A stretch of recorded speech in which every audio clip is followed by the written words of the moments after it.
السلام علیکم. اکثره ملګري دا پوښتنه رانه کوي چې یو جریب ځمکه څو بسوې کېږي، څو بسواسي کېږي، دارنګه څو متره مربع کېږي. نو نن به موږ په دې باندې خبرې کوو چې دغه د جریب کشۍ موضوع چې ده یا دغه متراج چې ده دغه له کوم واحد راشروع کېږي او په کوم واحد باندې موږ تاسې ختموو. چې موږ کوچنی واحد د ځمکې د اندازه کولو لپاره متر لرو او لوی واحد چې ده د اکثره کلیوالي سیمو لپاره موږ هکتار استفاده کوو. نو راځو له هکتاره یې پیلوو چې یو هکتار څو جریبه راځي، دارنګه څو ایکره راځي، دارنګه څو بسوې بسواسي او متر مربع راځي. نو موږ دلته داسې وایو چې یو هکتار مساوي له 5 جریبه سره. یو هکتار د موږ مساوي له 5 جریبه سره.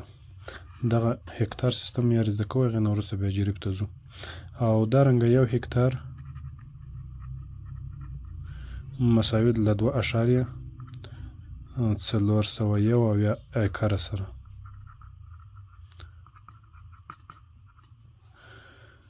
نو یو هکتار مو وپېژندو 5 جریبه او 2.401 ایکره سره سو. او دارنګه یو هکتار مساوي کېږي له 100 بسوې سره. یو هکتار د مو مساوي له څو سره؟ له 100 بسوې سره. او دارنګه همدغه یو هکتار مساوي ده له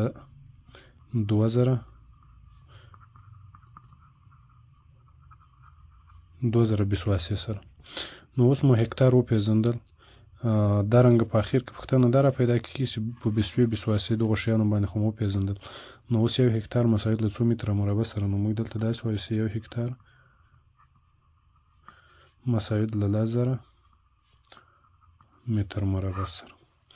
کله وخت کې چې موږ یو هکتار وپېژندو، هغې نه وروسته دوهم قدم کې له دې نه وړوکی واحد چې موږ لرو هغه جریب لرو، چې موږ تاسې یا پښتني سیمو کې ډېر زیات مروج جریب لرو. نو موږ دلته داسې وایو چې یو جریب مساوي ده له 100 بسوې سره. او همدارنګه یو جریب مساوي ده له 400 بسواسي سره. همدارنګه جریب خو مو په بسوې او بسواسي باندې وپېژندل چې 100 او 400. دارنګه که چیرې راسو اوس یوه بسوې ته، نو یوه بسوه موږ لرو، یوه بسوه د موږ مساوي کېږي له 100 بسواسي سره. همدارنګه یوه بسواسه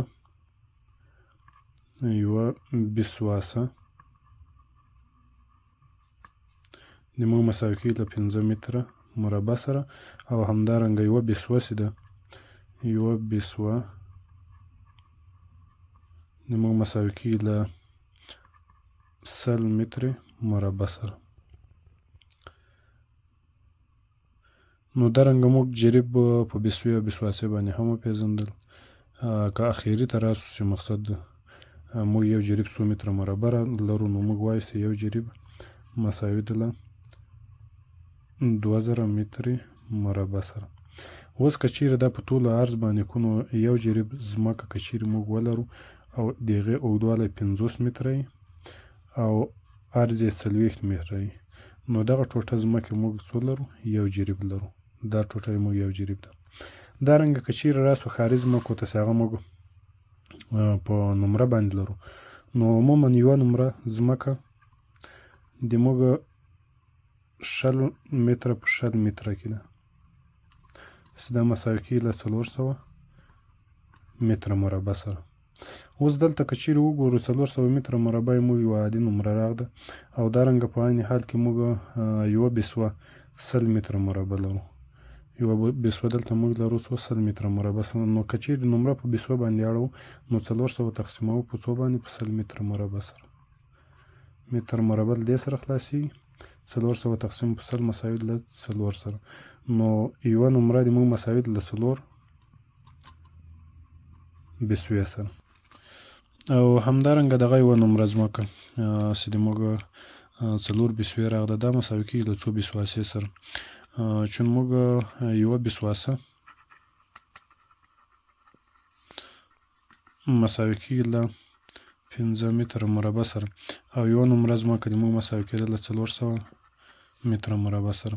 نو راځو دا یوه نمره چې 400 متره مربع کېږي دا تقسیموو په 15 متره مربع سره. متر مربع د متر مربع سره خلاصېږي. نو 40 تقسیم په 4 نه رسېږي، صفر ورسره یو ځای کوو. 40 تقسیم په 15 باندې 8، یو صفر باقي پاتې کېږي او خپله ورسره لیکو. نو یوه نمره د موږ مساوي کېږي له څو سره؟ له 80 بیسواسې سره. نو دا و د جریب کشي سیستم چې موږ له هکتاره راڅخه شروع کړئ او بالاخره په بیسواسه باندې مو ختم کړئ. نو هیله ده چې له دې درس څخه مو څه زده کړي او د راتلونکو دغسې ښو ویډیوګانو د دغسې معلوماتي ویډیوګانو لپاره د عطایي آنلاین اکاډمي یوټیوب چینل مه هېروئ. انشاءالله موږ به تل هڅه کوو تر څو پورې تاسو ته همدغسې ګټور او په زړه پورې معلومات وړاندې کړو.